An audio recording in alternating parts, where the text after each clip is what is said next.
I signed an order creating the Department of Government Efficiency. You probably haven't heard of it, which is now waging war on government waste, fraud, and abuse. And Elon is doing a great job. He's doing a great job.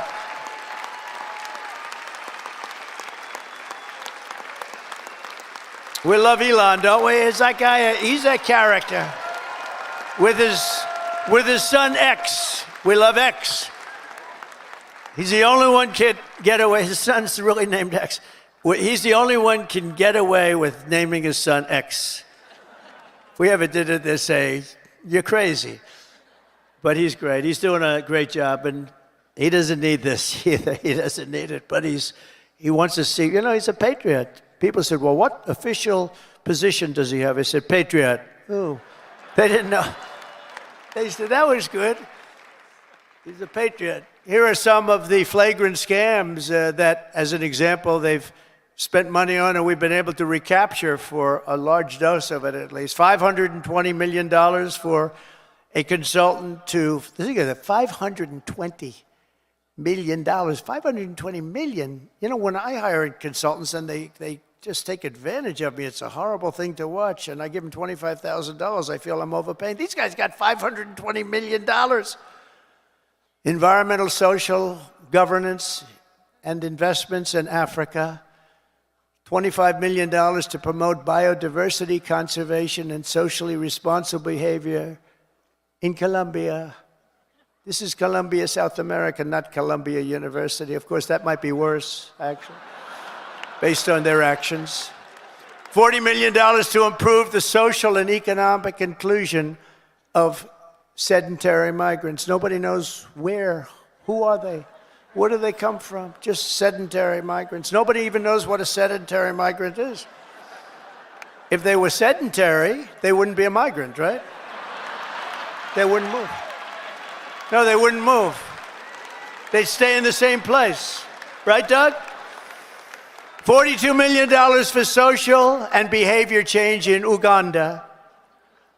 $10 million for Mozambique medical male circumcisions. Why are we going to Mozambique to do circumcisions? It's a lot of money. $14 million for improving public procurement in Serbia.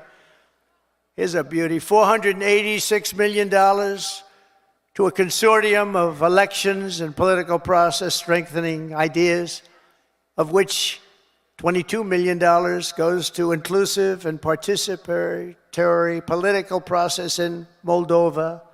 $29 million goes to strengthen the political landscape and help them out so that they can vote for a radical left communist in Bangladesh. You had to see who they supported. You wouldn't believe, yeah, you would believe it. Nobody in this room would be in that group. $20 million for fiscal federalism and $19 million for biodiversity in Nepal. $47 million for improving learning outcomes in Asia. $18 million for helping India with its elections. Why the hell? Why don't we just go to all paper ballots? Let them help us with their elections, right? Voter ID. Wouldn't that be nice? We're giving money to India for elections. They don't need money. They take advantage of us pretty good. One of the highest tariff nations in the world. We try and sell something, they have a 200% tariff, and then we're giving them a lot of money to help them with their election. $32 million for the Prague Civil Society Center. $14 million for social cohesion in Liberia. $9.7 million to develop a cohort Cambodian youth with enterprise-driven skills. Think of that. Millions of dollars for sex change operations in Guatemala. $20 million for Sesame Street in Iraq. They put on a little play on the street. $20 million. You could do it on Broadway and have $19 million left over. No, it's a scam. They get kickbacks and all sorts of things. It's a scam. Who ever heard of it? Think of it, $20 million Sesame Street, a play. We're also uncovering outrageous incompetence and fraud in the Social Security. We have look, let's assume that people, generally speaking, in our case, and everybody in this room, we're going to all live way over 100, but this is a little ridiculous because not too many people are going over 100. Everybody, hopefully, in this room will. But there are in the Social Security ranks and files. And what we're doing now is finding out, do they get paid? Do they get paid?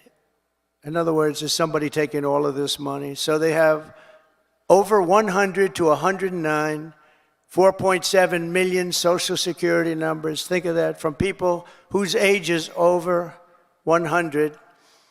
3.6 million people whose age is over 110 years. 3.47 million people who are over 120 years of age.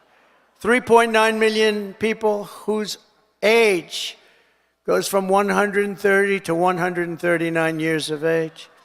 3.5 million whose age goes from 140 to 149 years old. 1.3, see, it's coming down now slowly. No, it's all a scam. The whole thing is a scam. 1.3 million people, 1.3, who are over 150 years of age. And over 130,000 people are listed on our Social Security rolls as over 160 years of age. Now, the final is at 1,039, so now we're down into reasonable numbers.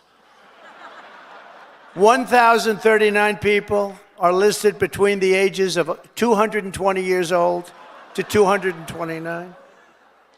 And we have one person who's listed at 241 years of age. And we have one person listed at 360 years of age, an all-time record, and our country's 250 years old.